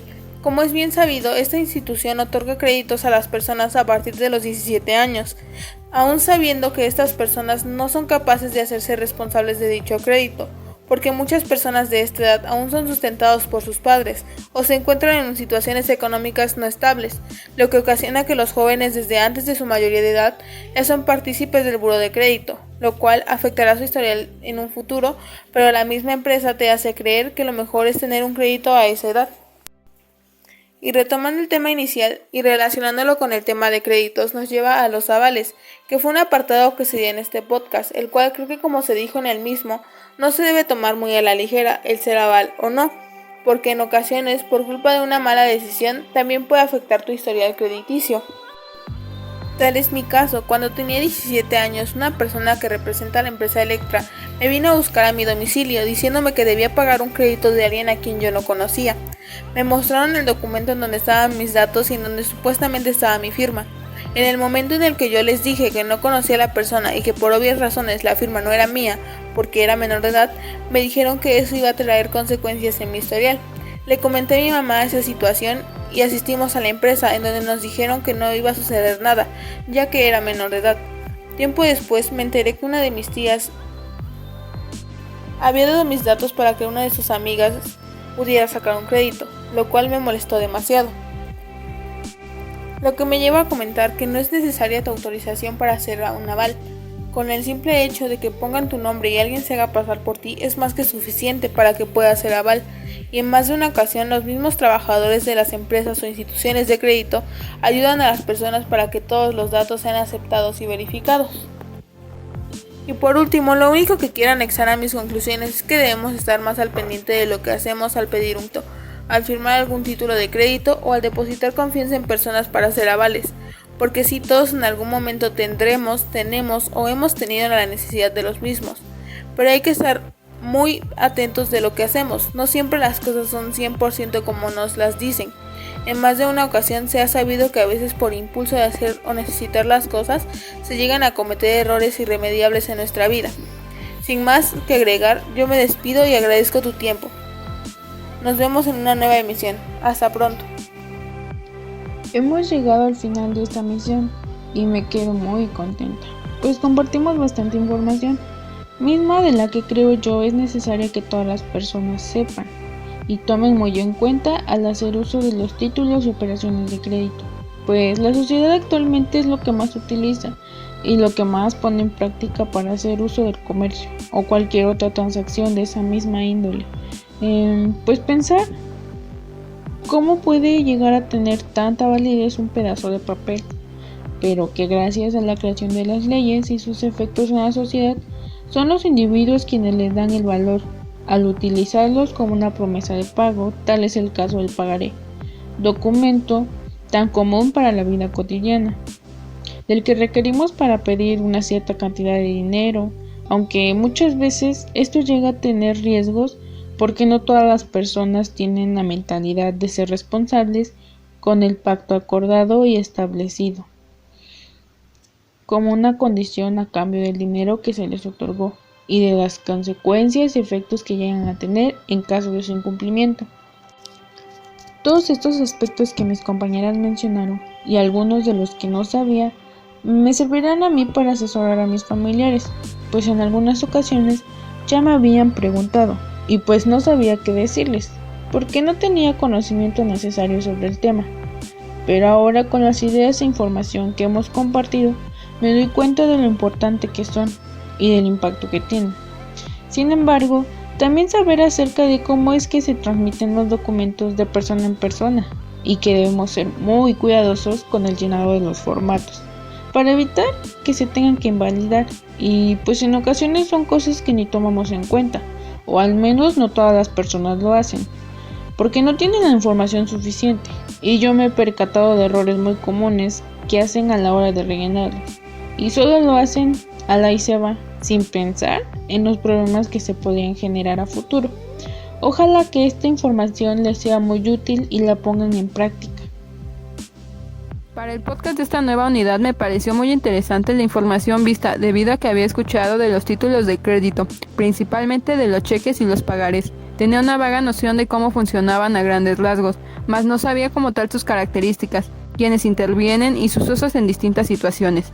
Debo de decir que les crean ganancias a todas aquellas personas e instituciones que los otorgan, y a la vez dichos créditos les ayudan a las personas para salir de cierta apuración. Algo que me ayuda a comprender mejor sobre los temas vistos es que tengo familiares y conocidos que han tenido que ver con instituciones bancarias, las cuales les han ofrecido créditos, así que en parte sí logré hacer un análisis entre lo que viene plasmado en la ley y todas esas fuentes de derecho en comparación con cómo se manejan realmente todos esos créditos, y pues sí concordaban en algunos aspectos y en otros no. En parte a lo visto en clase tengo que decir que lo dicho por mi profesor es cierto. Por ejemplo, lo de estar en buró de crédito sí es algo de lo que conozco un poco bien, porque sé de personas que a veces por no terminar de pagar alguna cosa, pues de cierta manera los fichan, y así otros lugares no confían tan fácil en aquellas personas en buró de crédito. Pero bueno, todas esas instituciones saben lo difícil y caro que saldría pelear con todos ellos que les deben, así que prefieren como dar el dinero por perdido o hasta te ofrecen tratos. También mis papás me habían dicho de personas que prestaban dinero mediante pagarés, pero los conocían como usureros. Bien a bien yo no sabía el porqué de sus nombres, aunque después de ver toda esta información me di cuenta que es debido a que sí prestan dinero, mas sus intereses sobrepasan los estipulados por la ley. Además de que mis papás, que alguna vez pidieron prestado con una persona de este tipo, tuvieron el problema de que si en un mes no pagaban a tiempo, pues les generaba interés, aunque su próximo pago ya no era el normal, sino más elevado, pues correspondía al estipulado más la suma del interés. Lo tuvieron que pagar, aunque ya viéndolo mejor me di cuenta que esto también está prohibido, conocido como anatocismo, y se trata del cobro de intereses sobre intereses. Algo que me gustó y me llamó la atención de las clases fueron todos esos consejos que nos dio el profesor acerca de la expedición, el cuidado y el tratamiento de los títulos de crédito, para que si en cierto momento nosotros tuviéramos que llegar a hacer uso de estos, por lo general el pagaré, que suele ser el más común, pues cumpliera el mismo con las especificaciones o requisitos que le hicieran válido, a manera de que después no llegaran a presentarse problemas que implicaran recurrir a las autoridades, y mucho peor, tener que invertir dinero con el que no contamos y hasta salir debiendo. Así que me pareció buena onda que el profesor pues nos compartiera sobre sus experiencias y conocimientos. Por mi parte he de compartir lo aprendido en esta ocasión con mis familiares y conocidos. Sé que les ha de interesar y servir para ver qué es lo que más les puede convenir o qué hacer en ciertas situaciones, como si te ofrecen ser aval de alguien, al endosar un cheque o un pagaré de manera correcta y rellenarlos bien para después no gastar más dinero. Espero seguir aprendiendo más y seguir con nuestro podcast. Actualmente, el comercio está muchísimo más fuerte. Las personas tenemos la necesidad de adquirir productos que van desde nuestras necesidades básicas hasta lujos. Así como la situación en nuestro país cada vez va de mal en peor, y muchos de los mexicanos para suplir dichas cosas suelen recurrir a los créditos. Hoy en día, casi la mayoría de las tiendas departamentales tienen estas opciones, e incluso hay empresas que se dedican especialmente a esto. Si recapitulamos, en el pasado esto también existía, en las épocas de monarquías, donde los que más tenían dinero prestaban a los menos afortunados, obviamente obteniendo algún tipo de beneficio. De la misma forma, podíamos verlo en los pueblitos. Por ejemplo, en el lugar donde vivo, años atrás había más de 3 personas que se dedicaban a hacer esto. Dichas personas tenían una buena pensión.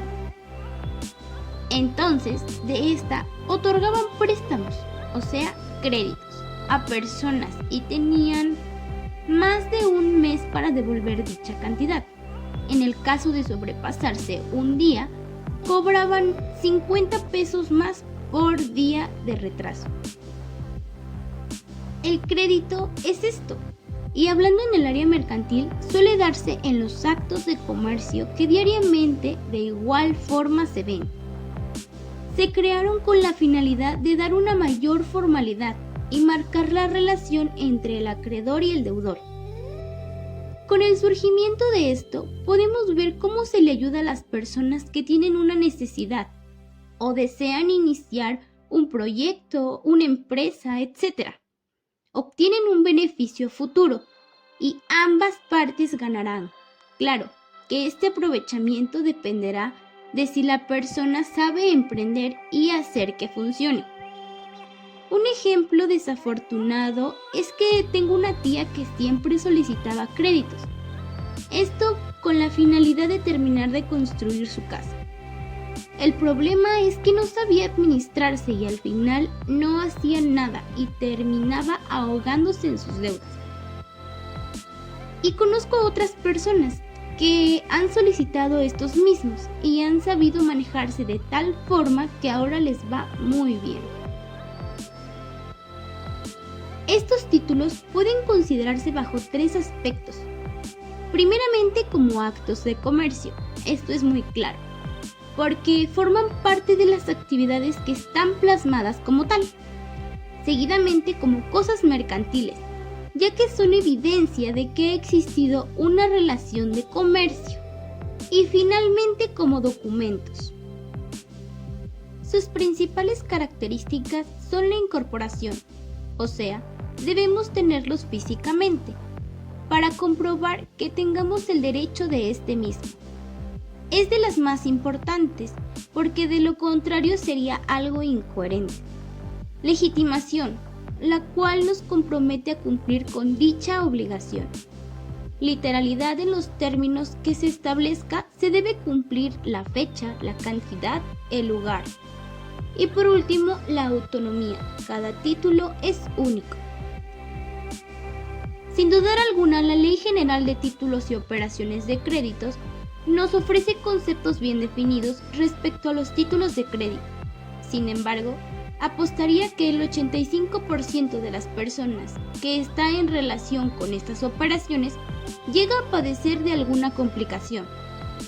Ejemplo, cuando una persona engaña a otra para defraudarla, y eso ocurre con personas que son de una posición económica baja media, puesto que son más susceptibles a dichas acciones, debido a la falta de información, sumándole a esto que los seres humanos siempre buscamos más beneficios, y no nos fijamos en el resto, somos demasiado individualistas, que con tal de conseguir más para nosotros, nos llevamos a quien sea en el camino, nos hacen falta valores.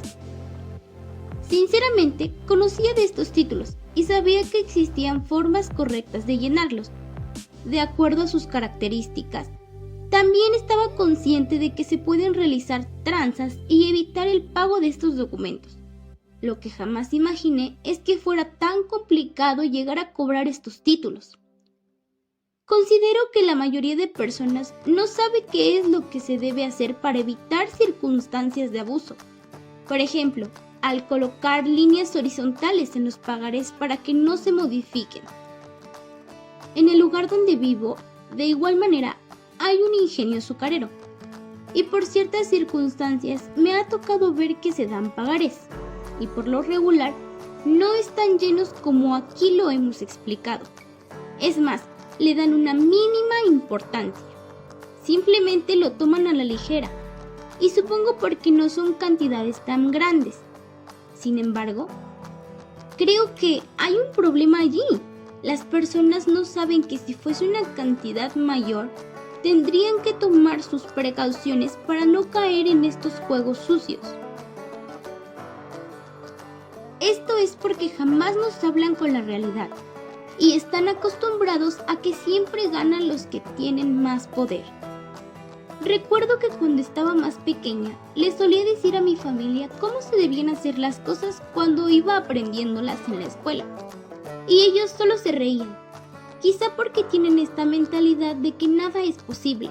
A las personas les hace falta concientizarse y aceptar la realidad, pero no con el afán de conformismo, sino con las fuerzas para enfrentarse a lo que es actualmente y buscar un cambio. Yo personalmente creo que se puede ir erradicando. Claro que no será de la noche a la mañana. Siento que es como la revolución. Se llevará años, pero si nadie comienza, entonces ¿cómo? Debemos iniciar y se pueden preguntar ¿cómo? Pues bien, estudiando, informándose, superándose a sí mismo y dejando atrás todas estas ideas arcaicas, para poder estar al pendiente de cómo está nuestro país y de lo que nos toca hacer para no ser más sus títeres. Si hablamos de las instituciones bancarias, que son las primeras que ofrecen créditos, estamos en la ruina. Los bancos son una máquina de comer dinero, con tasas de intereses muy altas, y generalmente es muy complicado librarse de ellos, pues tienen los medios para llegar a cobrarte. Para mí el solicitar en un crédito en el banco es de lo más complicado y terrible.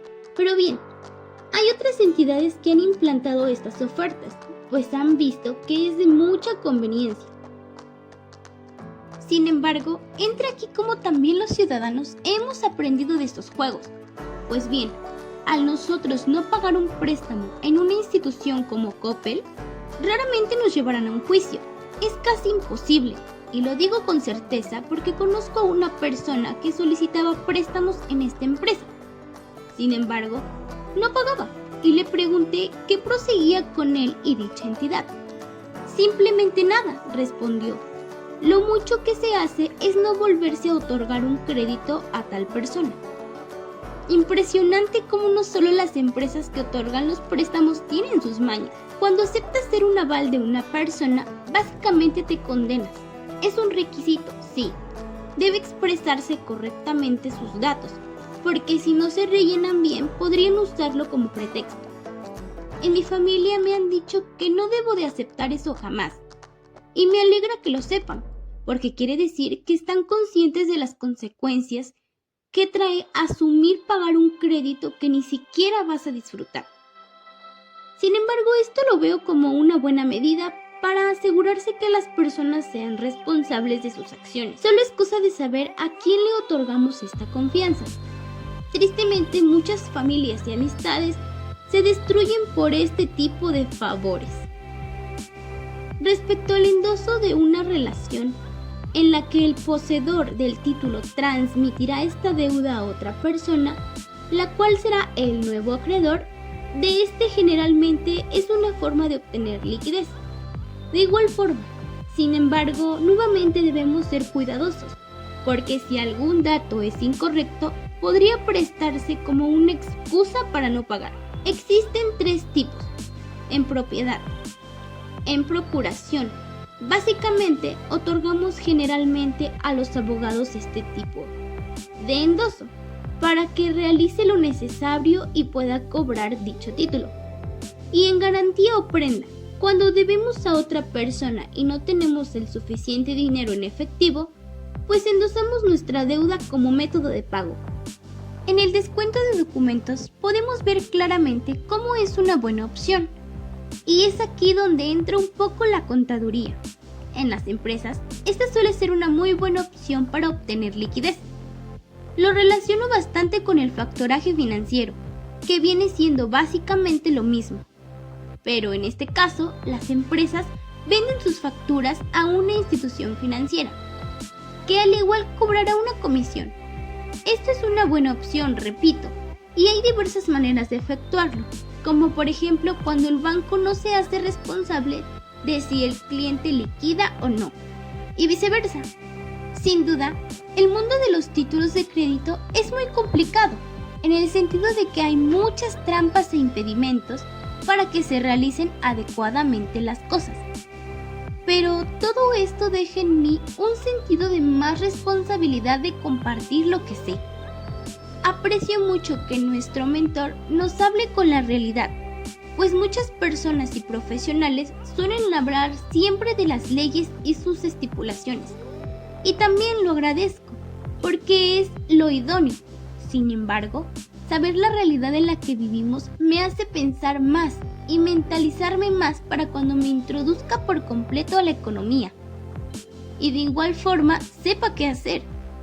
Una vez más estoy feliz de aprender tantas cosas, cambiar y mejorar mis pensamientos. Nos vemos en la siguiente emisión, curiositos.